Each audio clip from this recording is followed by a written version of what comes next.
Hey, welcome to 100 Mile Drive, and today I want to talk about 6 reasons why leasing a brand new car is better than financing. And first, before we get into this video, I want to clear a few things. This video is not about making the best financial decision in terms of buying a car. This video is not about getting, let's say, Honda Civic or Toyota Camry under 25,000 and calling everything else is a luxury. Giving like a 30% down payment and finishing this car loan in 3 years. This is not a Dave Ramsey type of a video. This video is also not about another category of people who buy exotic cars. Let's say a Porsche 911 base used, like 4 years old, will cost you around $90,000. You can buy that used, drive it for a year and sell it at the same price or higher and basically drive it for free. So this is video not about that, okay? This video is for majority of people who buy car brand new, and they have usually two options: lease or finance. Very few buy it with cash. And I want to talk about 6 reasons why leasing beats finance every single time. Now, before I jump into the 6 reasons and leasing, I want to present to you, I'm going to uncover this video with these 4 cars, 2020, all brand new. So it's a Honda CR-V hybrid. The base price is around $35,000. BMW X3 M40i, this is the car I have, $63,000. It's a luxury car. Maserati Levante, 102K. Put this for a specific reason. And the Porsche 911 base, again, 114,000. Again, this car is here for a specific reason. And first, leasing, right? A lot of you don't understand what leasing is all about by saying, oh, leasing is renting. So you basically losing money, right? You're renting a car and after 3 years, you don't have any equity. You just lost like a bunch of money. And I exchanged with some of you guys who know a lot of these comments under some of my videos, and some of you just don't get it that leasing is not renting unless it's a Tesla, right? They want the car back so they can resell it for profit second time. Leasing is basically exact same loan, but just for the 50% of the car. So you just basically getting a loan for 3 years to finance 50% of the car, and then you have what's called residual value. So meaning you have an option to buy out your lease after 3 years, finance it for whatever, 3-5 years, and clear the loan. So that option is still on the table, and you didn't lose all your money. So your loan balance kept on reducing every time you made a lease payment. So I hope we're clear on that. If not, let me know in the comments. We can talk more about that. Now let's jump into 6 reasons why leasing beats finance. Reason number 1 is a low monthly payment. So this one is pretty obvious, right? When you buy any of these cars except the Porsche 911, you will end up with a lower lease monthly payment, especially for luxury cars like my BMW X3 M40i, Maserati Levante. When you lease these cars, you will end up with a lower monthly payment. So this allows you to get into the cars at the lower cost. Like cost of just owning this car, like driving it, is a lot cheaper than financing the whole amount. So I hope we're clear on that. Now, option number 2 is option to get out. Let's say you had your car for 3 years, you realize that that's not the right car you want, so you have an option to just turn the car in and get another car and not worry about depreciation, right? So a lot of these cars, especially Maserati Levante, a car that its own dealership network does not like this car used.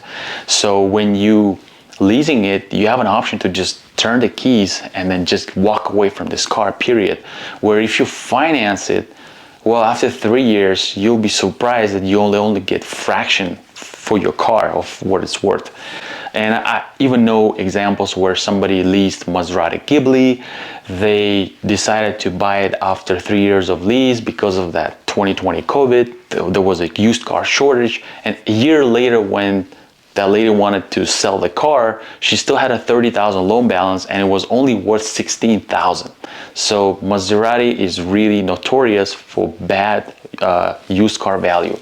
Also, part of it is because they break down so much.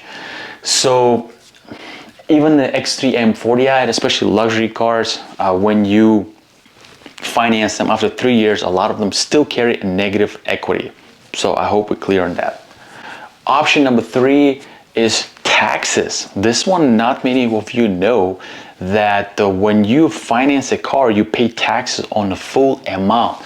So in case of a let's say Honda in California, tax is almost 10%. You're gonna pay like a 3,500 right there. It's gonna be added to your loan. When you lease a car, you only pay your taxes on every lease payment that you make, and that's what makes it so attractive.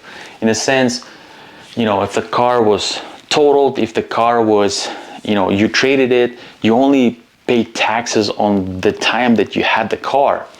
And imagine, you know, Maserati Levante, you finance the car, you put, you know, you basically spend $10,000 in taxes alone, and then something happened, you want to trade it or whatever happened to the car, well, you already added 10,000 into your loan balance, and that is a hefty amount to absorb.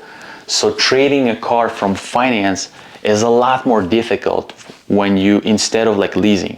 So because you have an option to walk away, or a lot of times at the 3-year mark, a lot of dealers will take your car and then you'll be able to trade in easily. So taxes is a big part, because in lease, you only pay taxes on the amount that you had the car, not on the entire loan balance. So I hope we're clear on that. Reason number 4 is accidents. Many of you don't know this, but basically, let's say you finance Honda CR-V for $35,000, the car that doesn't depreciate that much, but in year number 2, let's say you had an accident in your car, and guess what? That goes into your car's record. So now if you want to resell the car, well, it's going to lose a lot of value. And with luxury cars, they typically lose even more value, because nobody wants to buy a car that has an accident in its record. But if it's a lease, which I had an experience with when I had a Mazda 3, it basically had an accident on the year 2, but on the year 3, I was just able to turn the car in, just give them the keys to the dealership, and just completely walk away. Not worry about depreciation or accident in a car's record. Actually, I had 2 experiences like that also in our Fiat 500e electric car, when somebody banged us a little bit.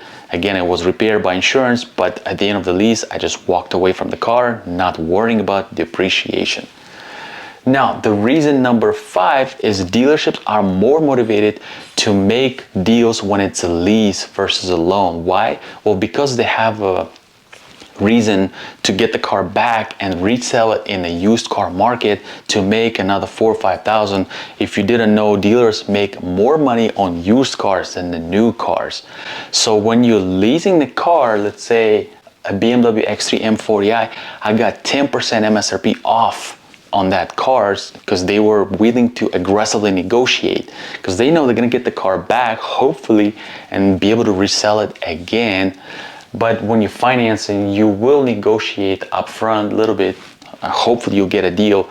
But like I said, they're more motivated when it's a lease. And number 6 is residual value that you can negotiate. Yes, that's right. A lot of you don't know this.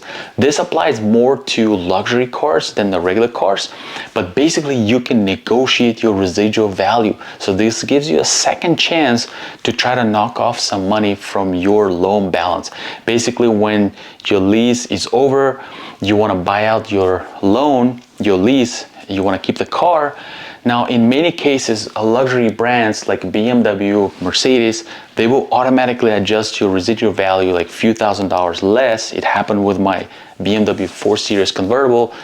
The residual value was $37,000. They adjusted it to $32,000, but we still returned the car because I started working from home, so I didn't need second car. But it doesn't happen with like Hondas and Toyotas, because they want those cars back and they know they want to resell them for higher prices. But it does happen with luxury vehicles a lot. If it didn't happen automatically, you can still call your dealer and try to negotiate that car. Depending if they want that car badly or not, they might negotiate your residual value. And now guys, let me talk about 2 things that you want to know when you're getting a lease. And now, as I talked about 6 reasons why leasing beats finance, I want to talk about 2 things that I want you to be aware of when leasing a car. Number 1 is the higher interest rate when you're buying out your lease. That's right. So now you have a used car loan, so your interest rate will be slightly higher. And if you have a good credit score, you're not gonna feel it as much. But if you have average or bad credit score, then it's gonna make a big difference. So keep that in mind. Now, to me, it's absolutely worth to have a peace of mind when I spend 3 years with a car and I'm absolutely sure that, hey, you know what, I wanna buy this car, versus maybe I just wanna return it because I had problems with this car was an accident, and so on and so forth. So to me, it's absolutely worth it.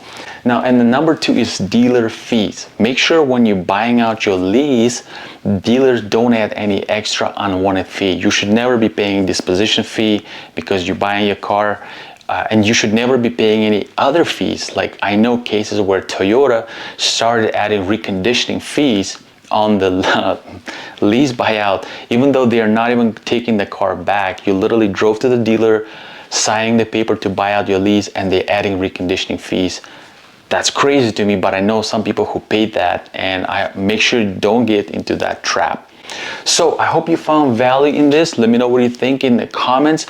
To summarize this, I do feel that leasing the car before buying it is a good way to know that this is the car you do want to keep long term.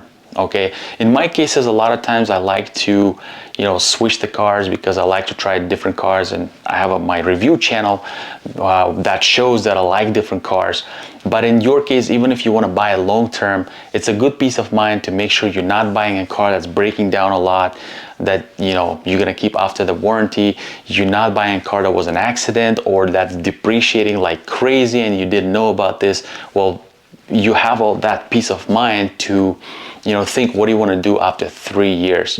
Like I said, I hope we found value. Let me know what you think in the comments. And the next video, I want you to watch how not to buy a wrong car. That's right, that's exactly what I do on my channel, is teach you how to buy the right car. Make sure to watch that video, and I'll catch you soon.